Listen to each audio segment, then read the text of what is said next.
మహిమ కలుగును గాక. హల్లెలూయా. కూడి వచ్చిన మీ అందరికీ మన ప్రభువును రక్షకుడను యేసుక్రీస్తు వారి నామంలో మీ అందరికీ కూడా వందనాలు. దేవుడి గత దినములన్నీ నన్ను, నా కుటుంబాన్ని, సంఘాలను కాపాడి సజీవుల గురించి ఈరోజు ఈ పునరుద్ధాన ఆరాధనలో దేవుని మాటలు ప్రకటించే కృపను ఆయన ఇచ్చి ఉన్నాడు. దేవునికి మహిమ ఘనత కలుగునుగాక. హల్లెలూయా.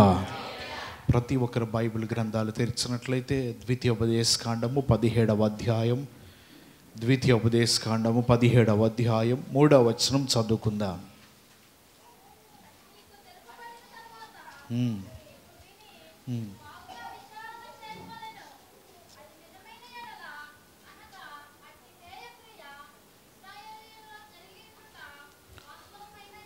మనం చదివిన మాట ద్వితీయోపదేశకాండము 17వ అధ్యాయము 3వ వచనం రాయబడుతున్న మాట ఈ విధంగా దేవుడు చెప్తున్నాడు మోషేకి. ఏమనంటే, అది నీకు తెలపబడిన తర్వాత నీవు విని బాగుగా విచారణ చేయవలెను.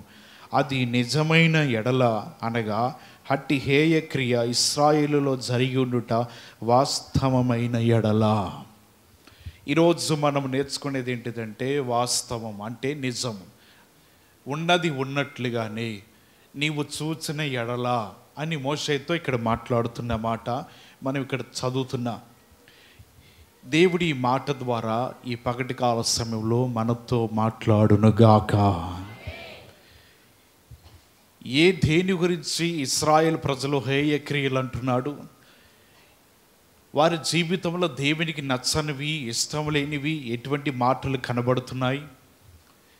ఇశ్రాయేల్ ప్రజలందరూ కూడా వారు దేవుని ఆజ్ఞను కానీ దేవుని నిబంధనను కానీ వారు మీరి చెడ్డవాటిని జరిగించిన, లేదా ఈ లోకంలో ఉన్న వాటిని ఏదైనా సరే అన్య దేవతలను వారు చేసుకున్నా, లేకపోతే సూర్యునికైనను చంద్రునికైనను ఆకాశముకైనను వారు ఏమైనా మొక్కుకుని విగ్రహారాధన లాంటివి చేసినా అది ఇశ్రాయేలులకు హేయమైన క్రియ.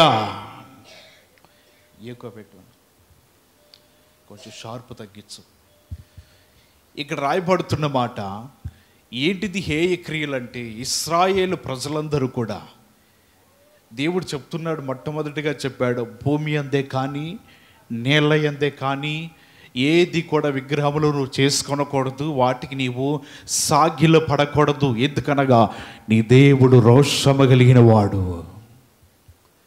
ఇక్కడ కూడా అదే చెప్తున్నాడు. ఆ మాటను వారేమన్నా నిబంధనను మీరి తమకి ఇష్టం వచ్చినట్లుగా వారు ప్రవర్తించారేమో, వారు నా నిబంధనను మీరి తమకి ఇష్టం వచ్చినట్లుగా వారు నడుస్తున్నారేమో. అలాగ నడుస్తున్నట్లయితే నీవేం చేయాలంటే, మొట్టమొదటిగా వారిని జాగ్రత్తగా నువ్వు విచారణ చేయాలి. అంటే వీరిలో అటువంటి తప్పిదము కనబడుతుందా? వారిలో అటువంటి హేయమైన క్రియలు కనబడుతున్నాయా? వారు నిజంగా ఆకాశానికి, భూమికి, ఇక్కడున్న వాటన్నిటికీ కూడా వారు సూర్య చంద్రులకి వీరు పూజ చేస్తున్నారా? వాటిని నమస్కరిస్తున్నారా? వాటికి సాగిలు పడుతున్నారా అని నీవు జాగ్రత్తగా విచారణ చేయాలి. అది నిజమైన ఎడల, అట్టి హేయ క్రియ మీలో కనబడిన ఎడల, ఆయన నా నిబంధన మీరి నీ ఆజ్ఞలు విడిచిపెట్టి తమకి నచ్చిన త్రోవలో నడుచుకుంటూ నీకు కనబడితే అది వాస్తవమైన ఎడల ఆ వ్యక్తిని ఊరు బయటకు తీసుకుని వెళ్ళి రాళ్ళ పెట్టి కొట్టి ప్రాణం తీసేయాలి. ఎందుకంటే నీ దేవుడు రోషము కలిగిన వాడు. నీవు నమస్కరించవలసింది, నీవు కొనియాడవలసింది, నీవు సేవించవలసింది ఎవరంటే దేవునిని సేవించాలి, దేవునిని కొనియాడుతూ ఉండాలి, దేవునిని ఘనపరచాలి. ఎవరైతే ఈ విధంగా దేవునిని ఘనపరుస్తూ కొనియాడుతూ ఉంటారో వారిని బట్టి దేవుడు అంటున్నాడు కదా, మిమ్మల్ని అందరినీ కూడా వాగ్దాన దేశానికి మిమ్మల్ని నడిపిస్తాను, మీ ఎదుట ఏ శత్రువులు కూడా నిలబడకుండా వారందరినీ కూడా నేను తరిమి వేస్తాను. కానీ మీరు అలా కాకుండా నాకు విరోధంగా నడిచినా, నేను వద్దన్న వాటిని మీరు చేసినా, నా దృష్టిలో హేయమైన క్రియలు మీలో కనబడుతున్నా సరే మీరు ప్రాణములతో బ్రతకకూడదు. మీరందరూ కూడా ధర్మశాస్త్ర ప్రకారంగా రాళ్ళు పెట్టి మీరు కొట్టబడి ప్రాణము విడిచిపెట్టబడాలి. దేవునినే వారు ఆరాధించాలంటే ఇశ్రాయేల్ ప్రజలు దేవునిని వారు జ్ఞాపకం తెచ్చుకోవాలి, దేవునిని వారు గుర్తుపెట్టుకోవాలి. ఎప్పుడైతే వారు అలా గుర్తుపెట్టుకుని దేవునిని ఆరాధిస్తూ వారు కొనియాడుతూ ఆయన కలగవలసిన మహిమ, ఘనతయు, ప్రభావములు కలిగిస్తూ ఉంటారో వారందరిని బట్టి దేవుడు అంటున్నాడు కదా, నిజముగా నేను చూసి అది నిజమైన ఎడల దేవుడు మిమ్మల్ని అందరినీ వాగ్దాన భూమిలోకి నడిపిస్తాను అని మోషేతో దేవుడు చెప్తున్నాడు. ఈ మాటను మోషే ఇశ్రాయేల్ ప్రజలందరికీ కూడా తెలియపరుస్తున్నాడు. ఈ భూలోకంలో దేవుడు మనం కోరుకునేది ఏంటిదంటే నిజము లేదా వాస్తవము. ఈ రెండింటిని ఆయన కోరుకుంటున్నాడు.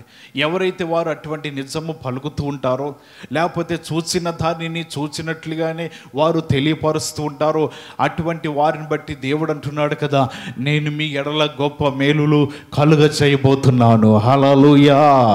మీ ఎడల నేను దీవించబోతున్నాను. కారణం ఏంటిదంటే ఇక్కడ ప్రజలతో చెప్తున్న మాట, ప్రజలారా, నాకు ఇటువంటిది వాస్తవమైన దానినే కానీ నిజమైన దాన్ని నాకు కనబడిన ఎడల, మీ దృష్టిలో అటువంటిది జరుగుతుందని నేను తెలుసుకున్న ఎడల, నేను చెప్పే మాట ఏంటిదంటే మీరు ప్రాణములతో మీరు ఉండరు. అందుని బట్టి మీ జీవితాలను జాగ్రత్తగా కాపాడుకొని దేవునికి దృష్టిలో హేయ క్రియలు కనబడకుండా మీరు నడుచుకోవాలి అని రాయబడుతున్నది.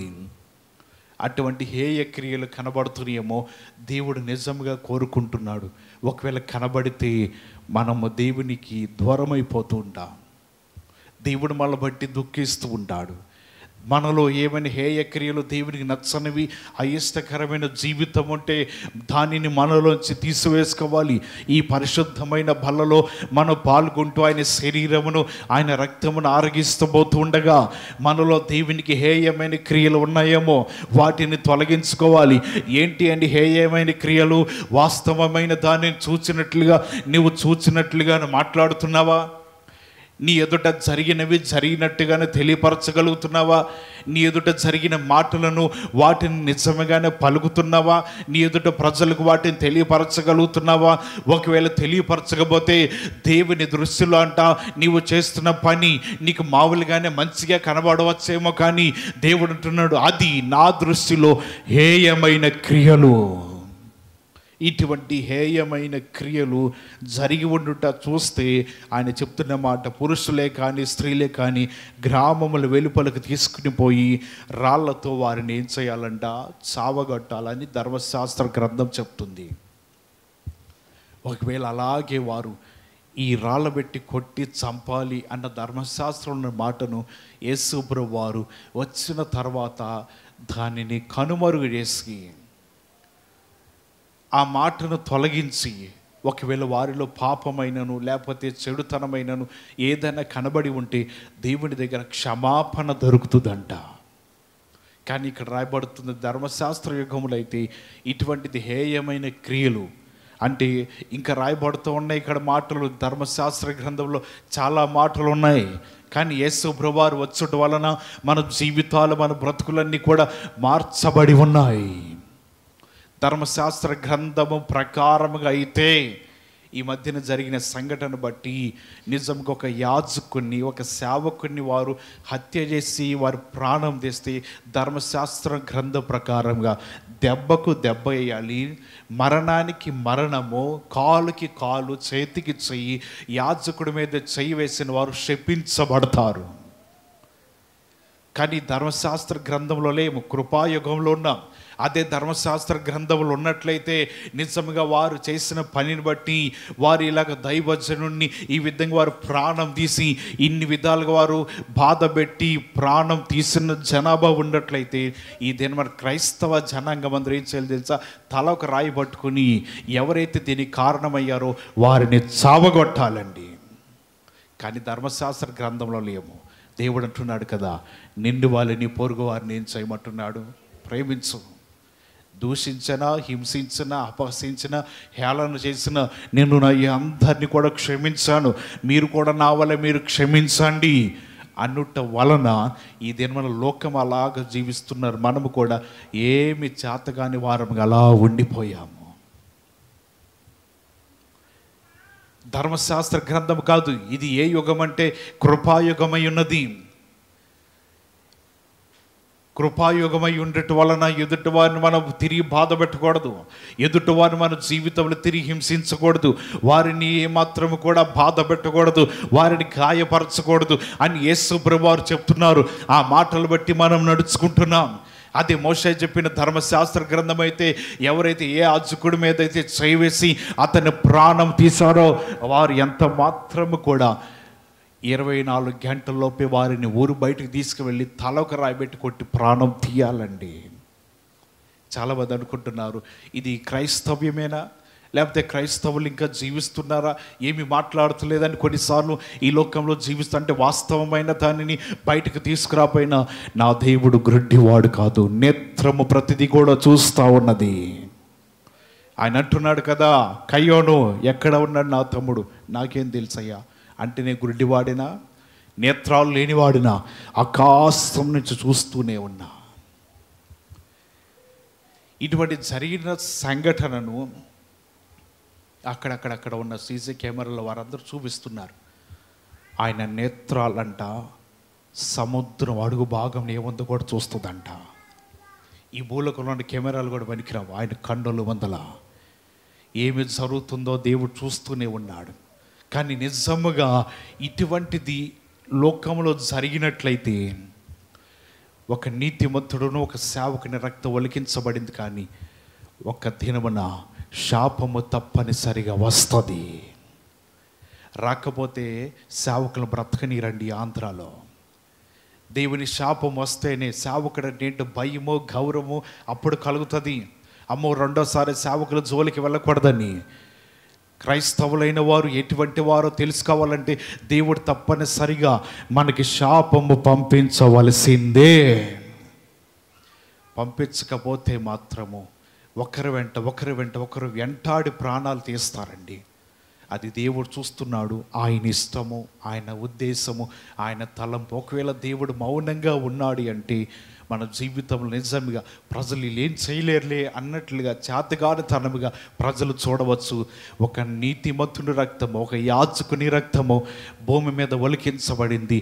ఎంతైనా శాపము తప్పనిసరిగా వస్తుందండి, అది అనుభవించాల్సిందే. అప్పుడు కానీ క్రైస్తవ్యం ఏంటో గౌరవము భయము లోకానికి తెలియాలి. ఒకవేళ దేవుడు మౌనంగా ఉంటే మనం చేయగలిగింది ఏమి లేదు. కానీ దేవుడు చూసి అది జరిగినదా జరగలేదా, అది వాస్తవమా నిజమా అబద్ధమా ఈ లోకపరంగా వదిలివేయండి, ఆయన చూస్తూనే ఉన్నాడు. ఆయన కన్నులకు మరుగైనది ఏది కూడా లేదు. నిజమైన దానిని చూస్తూనే ఉన్నాడు. మోషే నీవు చూస్తున్నప్పుడు అది నిజమే అని నీకు తెలిస్తే విచారణ చేయి. విచారణ చేసిన తర్వాత అది ఆ మాట నిజమే నీకు రూఢిగా నమ్మినట్లయితే ఆ వ్యక్తిని బయటకు తీసుకుని రాళ్ళు పెట్టి కొట్టి చంపి ప్రాణం తీ, వారు బ్రతకకూడదు అని దేవుడు చెప్తా ఉన్నాడు. దేవుని మాటలు వింటున్న మనము వాస్తవమైన దానిని మాట్లాడుతూ ఉండాలంట. పేతురు మాట్లాడుతున్నాడు. దేవుడు అంటున్నాడు కదా, పేతురు నా గురించి నన్ను నిమిత్తమై ప్రజలు ఏమనుకుంటున్నారు, అయ్యా కొంతమంది బాప్టిజం ఇచ్చి యోహాను అంటున్నారు, కొంతమంది ఏమో ఏలియా అనుకుంటున్నారు, కొంతమంది ఏమో ఇర్మియా అనుకుంటున్నారు, మరి నువ్వేమనుకుంటున్నావు? పేతురు అంటున్నాడు కదా, నజరేయుడగు దేవుని కుమారుడైన క్రీస్తువు నీవే.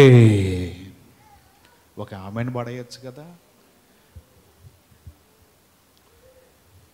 ఆ మాట చదువుదాము. మత్తయి రాసిన సువార్త 16వ అధ్యాయము 15-16 వచనాల్లో రాయబడుతున్నది. మీరైతే నేను ఎవడనని చెప్పుకొనుచున్నారని వారిని అడిగాను. అందుకు సీమోను పేతురు, నీవు నజరేయుడగు దేవుని కుమారుడైన క్రీస్తు అని చెప్పాను. ఇక్కడ రాయబడుతున్నది. పేతురు నిజము పలుకుతున్నాడు. ఎదురుగా ఉన్న క్రీస్తును చూశాడు. ఉన్న దానిని ఉన్నట్లుగా వాస్తవాన్ని పలుకుతున్నాడు. ప్రజలు అయిన వారేమో భక్తులు వచ్చారనో ప్రవక్తలు వచ్చారనో అటువంటి మాటలు పలుకుతున్నారు, కానీ రాబో క్రీస్తు ఈయనే అని చెప్పి వారు ఆలోచించట్లా. మరి నువ్వేమనుకుంటున్నావయ్యా పేతురు? నేనేమనుకుంటున్నాను, నీవు నిజంగా క్రీస్తు అని నాకు తెలుసు.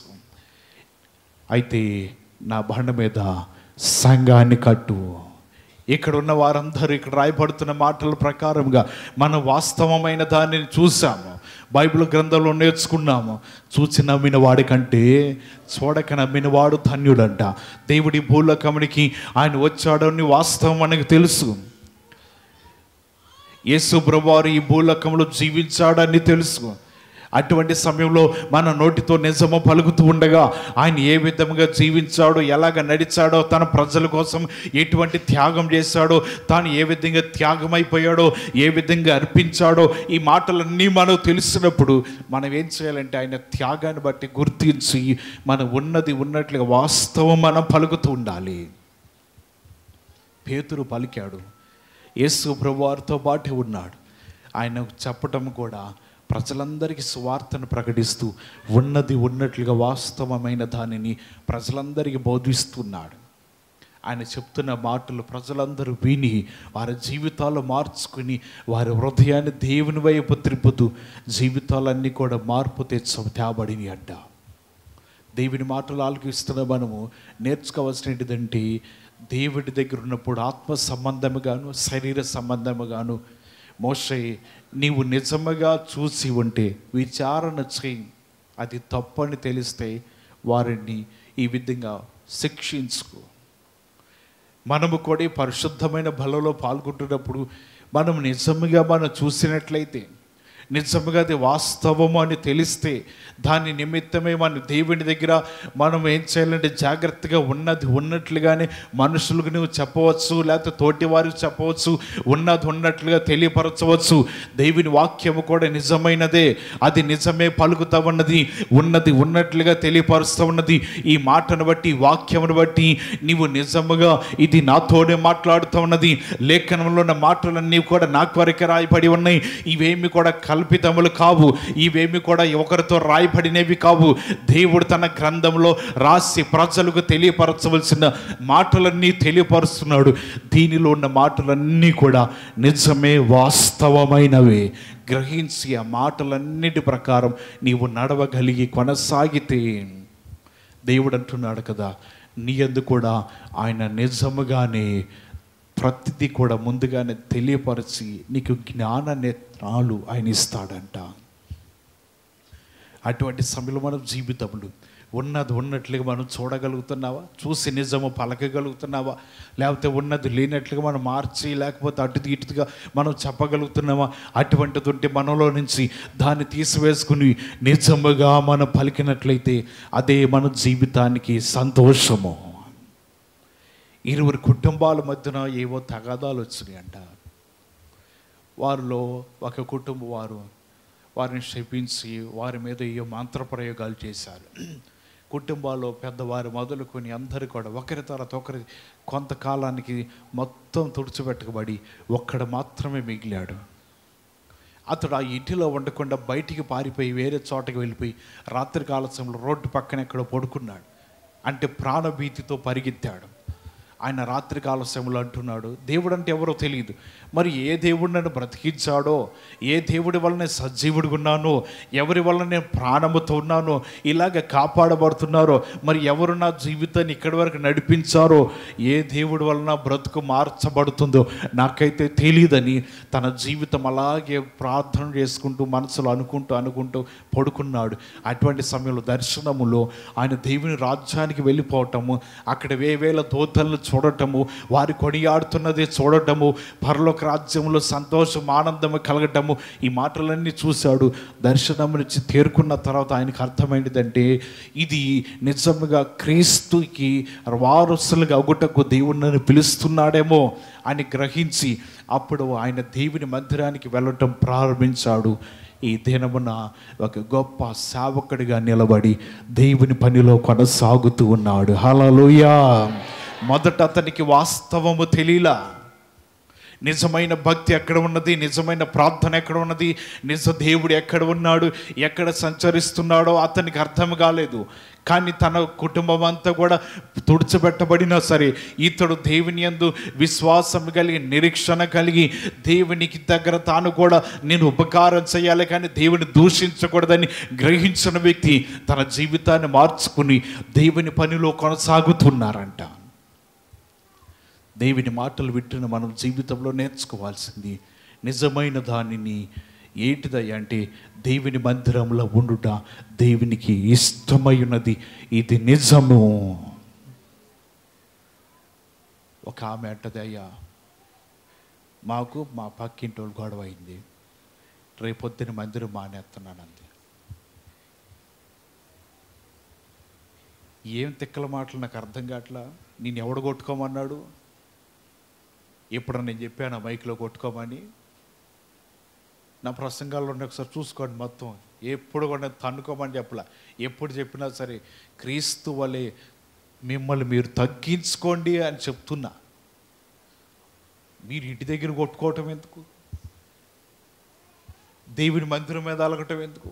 నా మీద అలగటం ఎందుకు? ఏం రోత మాటలమ్మా? కాదండి, ఇట్లా జరిగిందండి, అట్ట జరిగింది. మిమ్మల్ని ఎప్పుడు కొట్టుకోమని చెప్పలా. ఏదైనా ఉంటే మీరు మీ ఇళ్ళ దగ్గర చూసుకోండి. దేవుడు లేఖనముల నుంచి మాట్లాడుతున్నాడు. దేవుడు తన స్వరములో నుంచి మాట్లాడుతున్నాడు. మాట్లాడుతుంది మీ ఇంటి పక్కన వాళ్ళు కాదు, గొడవ పడిన వాళ్ళు కాదు. ఎవరు మాట్లాడుతుంది? నీకు దీనికి ఏమైనా గొడవ ఉందా? నీకు లేఖనాలకి ఏమైనా తగాదాలు ఉన్నాయా? వాస్తవమైన దానిని మనం విడిచిపెట్టకూడదు. నిజమును మనం గట్టిగా పట్టుకున్నట్లయితే దాని ప్రకారం జీవిస్తే ఆయన కూడా నిజముగా నీ జీవితాన్ని కనికరిస్తాడు. మన జీవితంలో ఈ భూలోకములన్నిటిని మనం పట్టుకుని గట్టిగా వాటిని బట్టి మనం జీవిస్తూ మనం అలాగే నమ్మకంతో ఉంటాం. దేవుడి దగ్గరికి వచ్చేసరికి మనం ఏది నిజమో, ఏది మనం జీవితాల్లో అనుభవించాలి, దేనిని బట్టి మనం జీవించాలి, ఇటువంటి నిజమైన మాటలు తెలుసుకోలేని స్థితిలో మనం జీవిస్తున్నామేమో. దేవుని వాక్యం అంటుంది కదా, నిజముగా ఏంటిదంటే ఆయన నీ మొర వింటాడు, నీ ప్రార్థన ఆలకిస్తాడు, ఆయన సన్నిధిలో నీవు కనబడాలి. హల్లెలూయా. ఆయన సన్నిధిలో కనబడినట్లయితే దేవుడు అంటున్నాడు కదా, నిజంగా నిన్ను నేను బలపరచబోతున్నాను. నీ జీవితంలో నిజాయితీని, నిజమును చూసి లేకపోతే నిజము పలుకువారు ఎవరైతే ఉంటారో దేవుడు అంటున్నాడు, అటువంటి వారిని నేను సన్మానించబోతున్నా, వారికి కీర్తి ఘనతని ఇవ్వబోతున్నా. మన జీవితం నిజమే పలుకుతూ ఉండాలి.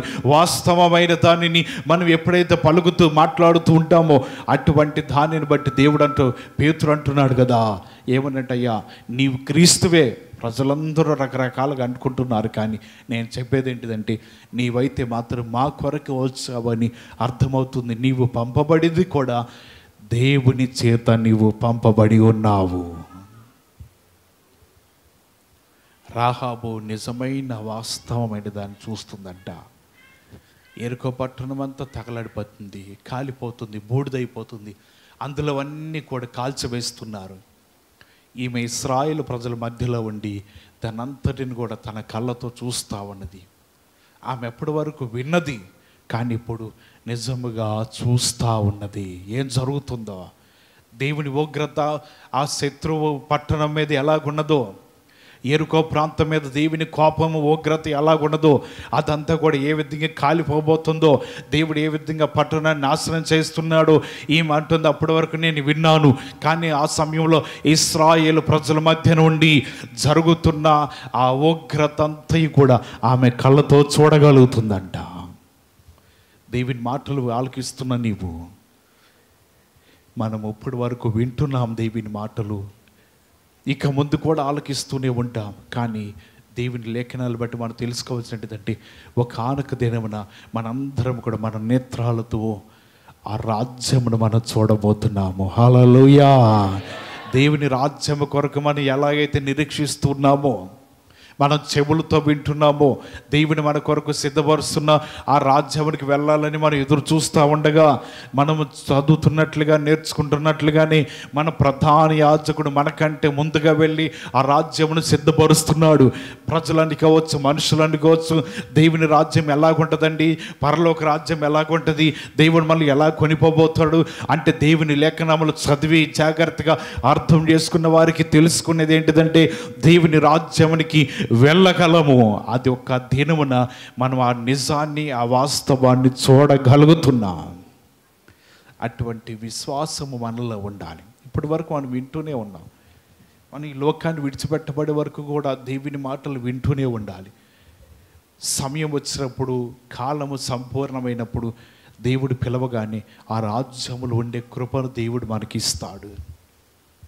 అప్పటి వరకు ఏం చేయాలంటే చెవులతో వినాలి.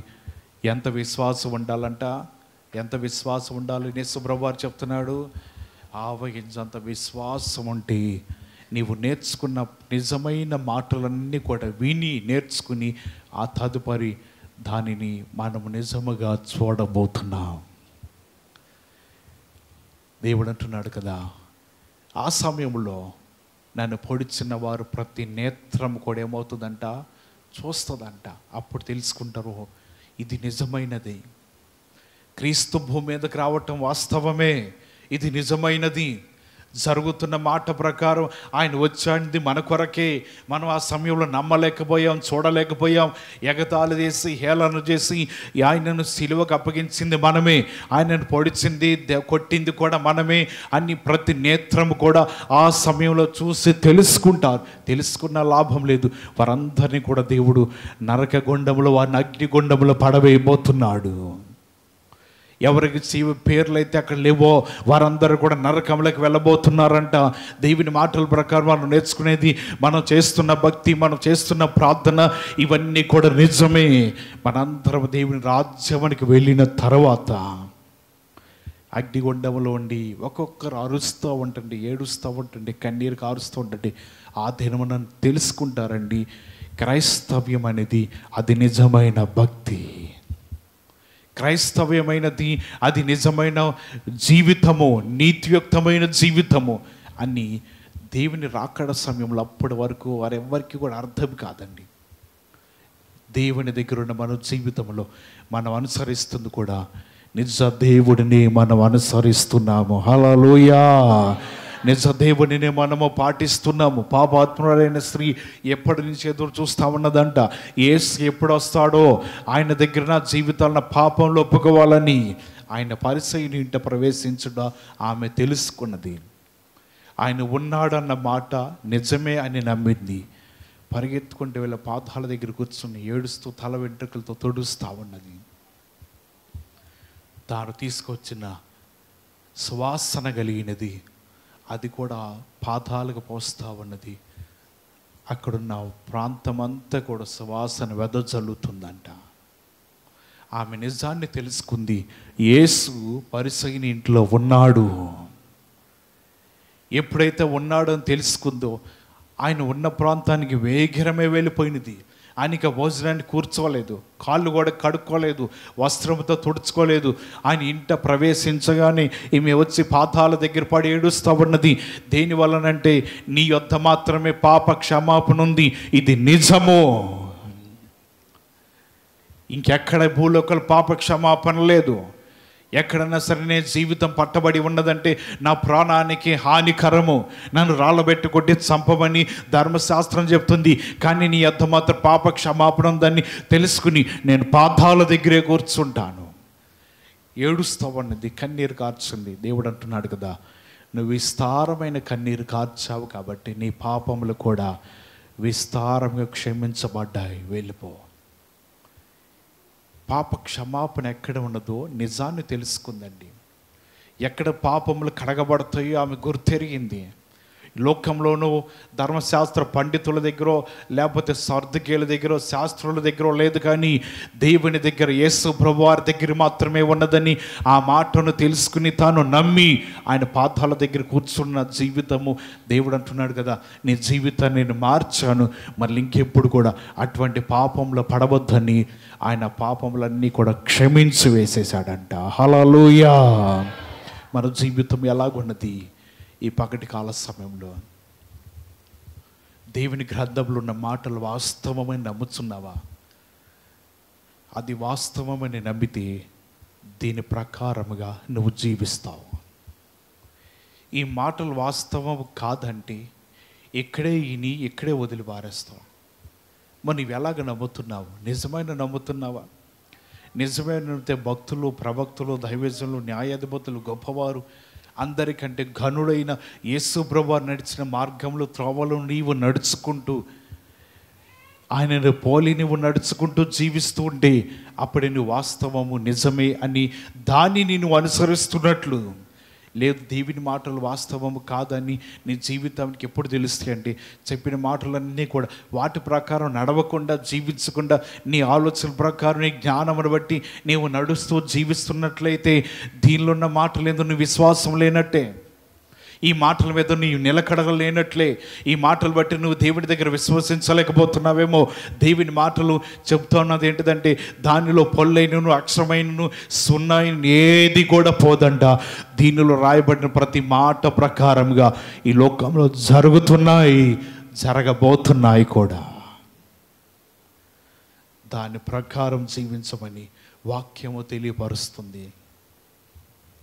యోనాతాను చేసిన తప్పు వాస్తవమే. యుద్ధానికి వెళుతున్నప్పుడు ఉపవాసం ఉండవలసిన యోనాతాను తన కర్రను తేనెలో ఉంచి ఆ కొనకున్న తేనెను రుచి చూసి అతడు ప్రకాశవంతంగా ముఖమంతా వెలిగిపోతున్నట్లు ఉంది. సౌలు అంటున్నాడు, ఈయన చేసింది తప్పు, ఈయన పేరు మీద చీటీ కూడా వచ్చింది. చెప్పే మాట ఏంటిదంటే, యోనాతాను తన జీవితంలో ఒప్పుకుంటున్నాడు, నేను చేసింది తప్పే, అది వాస్తవమే. మొదటి సమూయేలు గ్రంథము 14వ అధ్యాయము, మొదటి సమూయేలు గ్రంథము 14వ అధ్యాయం 43వ వచనంలో, నీవు చేసినదేదో నాతో చెప్పమని యోనాతాను అనగా, యోనాతాను అంటున్నాడు, నా చేతి కర్ర కొనతో కొంచెము తేనె పుచ్చుకున్న మాట వాస్తవమే. కొంచెము తేనెకై నేను మరణం పొందవలసి వచ్చినదని అతనితో చెప్తా ఉన్నాడు. యోనాతాను తన తప్పు ఒప్పుకుంటున్నాడు. అవునయ్యా, నా చేతి కర్రతో తేనెలో కొద్దిగా ముంచి తాగాను. నువ్వు చెప్పిన మాట ఏంటిదంటే ఉపవాసం ఉండాలి, యుద్ధము ముగించబడే వరకు, యుద్ధం అయిపోయే వరకు కూడా ఎవరు కూడా ఏమీ తినకూడదు, ఏమీ తాగకూడదని నువ్వు చెప్పావు. కానీ నేను చేసింది ఏంటిదంటే తెలియక ఆ కొనను కొంచెం తేనెలో ముంచి తాగింది నిజమే, కానీ కొంచెం తేనెకి నేను మరణం పొందవలసి వస్తుందా? ప్రజలందరూ అంటున్నారు కదా, ఇశ్రాయేలు ప్రజలకి ఇంత రక్షణ తీసుకొచ్చిన యోనాతాను ఎట్లు మరణం అవ్వాలి, ఆయన మరణించకూడదు. యోనాతాను పెద్ద తప్పేమి చేయలేదండి, మాటను ధిక్కరించాడు, మాటను విడిచిపెట్టాడు. దేవుని మాటలు వింటున్న మన జీవితంలో వాస్తవమైన దానిని ఈయన ఒప్పుకుంటున్నాడు. ఉపవాసం ఉండమన్నావు, అన్నపానములు పుచ్చుకొని వద్దన్నావు, బలహీనులైపోయినా ఏమైపోయినా సరే ఎవరు ఏమీ తినకూడదన్నావు, కానీ నేనైతే చేసింది నిజమే. ఉంటున్నారా మీరు ఉపవాసం? మళ్ళప్పుడు శుక్రవారం కానీ శనివారం ఊరుకోండి, మందిరానికి రావం, మళ్ళీ ఉపవాసం అంట. బలి అడుగుతున్నారా మీరు? సరే ఇంటి దగ్గర అయినా సరే ఉంటున్నారు ఉపవాసం. శనివారం రాత్రికి, శుక్రవారం రాత్రికే కానీ, శనివారం రాత్రికే కానీ, ఇంకా ఆదివారం అంటే కొంతమంది టిఫిన్ చేసి ఏదో వస్తారు. ఉంటున్నారా లేదా?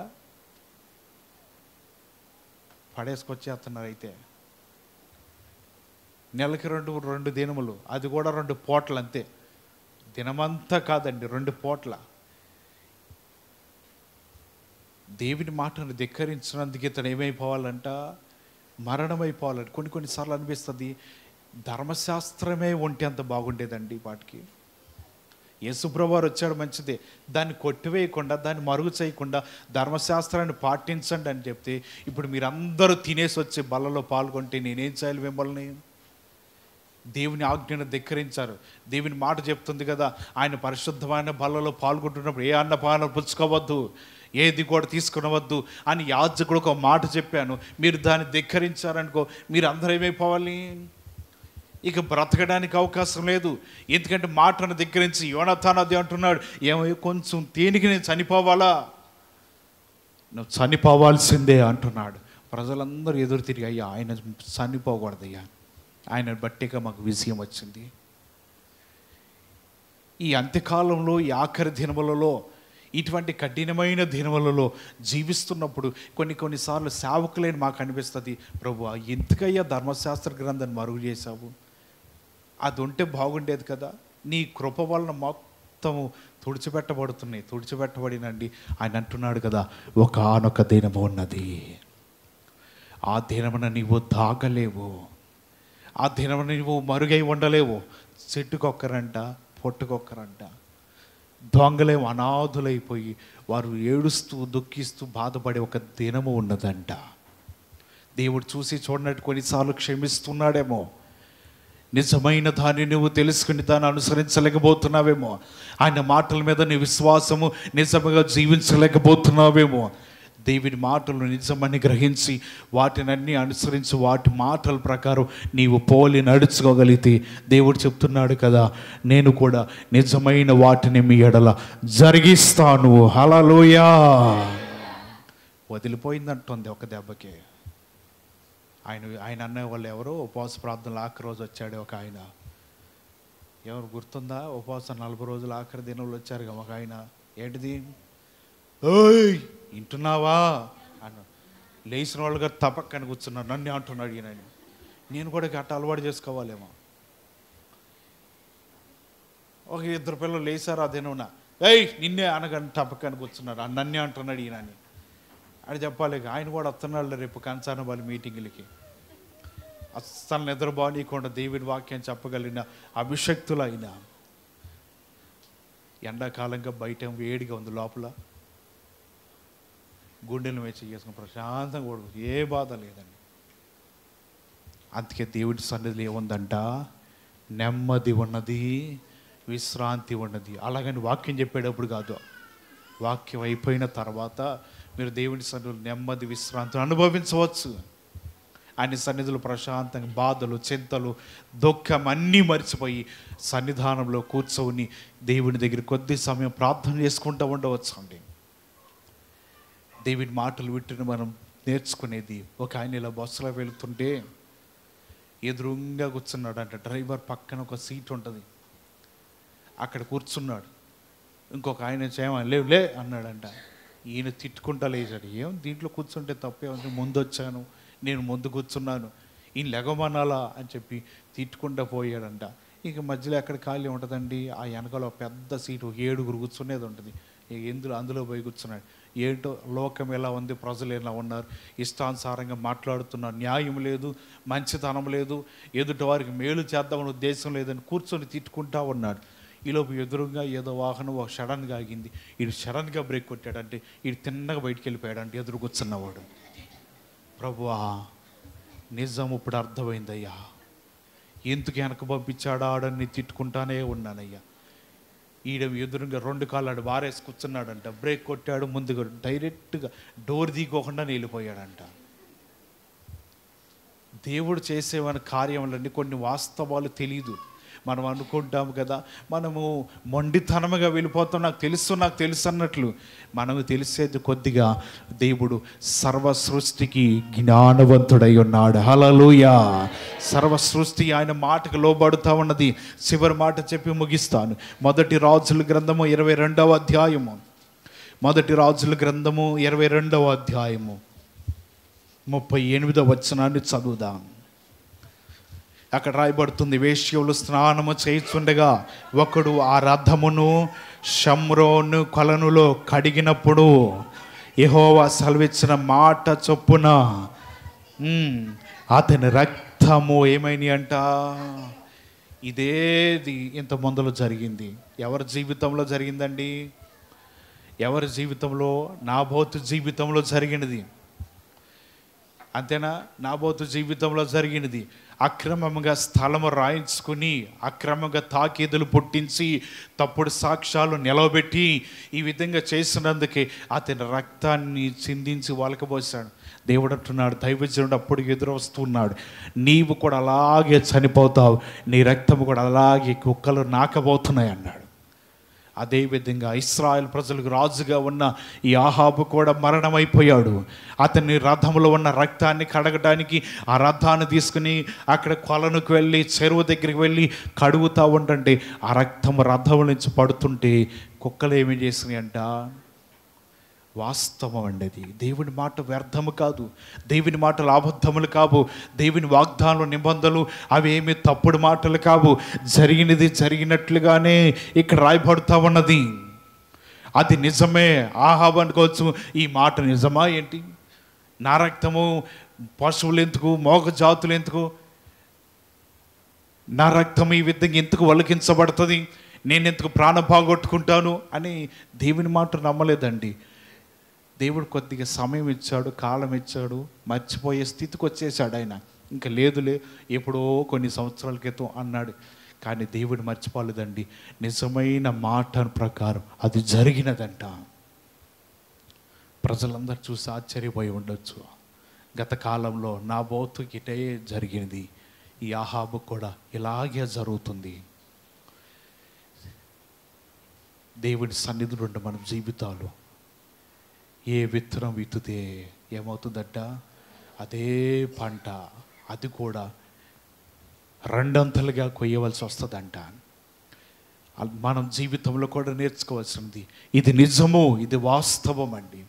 ఏ విత్తనం విత్తితే అదే పంటకు వస్తామని దేవుని లేఖనాలు రాయబడుతున్నట్లు మనం ఎలాగ జీవిస్తున్నాము, ఎలాగ నడుస్తున్నాం, వాస్తవమైన దాన్ని చూడగలిగితే నీ తరం వారు కూడా అదే మార్గంలో నడుస్తారు. నీవు నిజము పలుకుతావంటే నీ తర్వాత తరం వారు కూడా అదే నిజము పలుకుతూ వారు కూడా నీతిమంతులుగా జీవిస్తారంట. నీ వాస్తవమైన దాన్ని అనుసరించకపోయినా, నిజము పలకకపోయినా, దేవుని దృష్టిలో విరోధంగా జీవిస్తున్నా ఏ విధంగా ఉంటుందంటే నీ తరం వారు కూడా అదే బాటలో నడుస్తూ వారు చెడిపోతారేమో. మన నడకను బట్టి, మన జీవితాన్ని బట్టి, మన నిజ బ్రతుకులు బట్టి మన రాబోయే తరం వారు కూడా అదే బాటలో మార్గములు నడిచి దేవుని మహిమ బిడ్డలుగా ఉండాలని తెలియపరుస్తూ ఈ కొద్ది మాటలు బట్టి దేవుడు మిమ్మల్ని బలపరచును గాక. అందరూ తలలు వంచండి, ప్రార్థన చేసుకుందాం.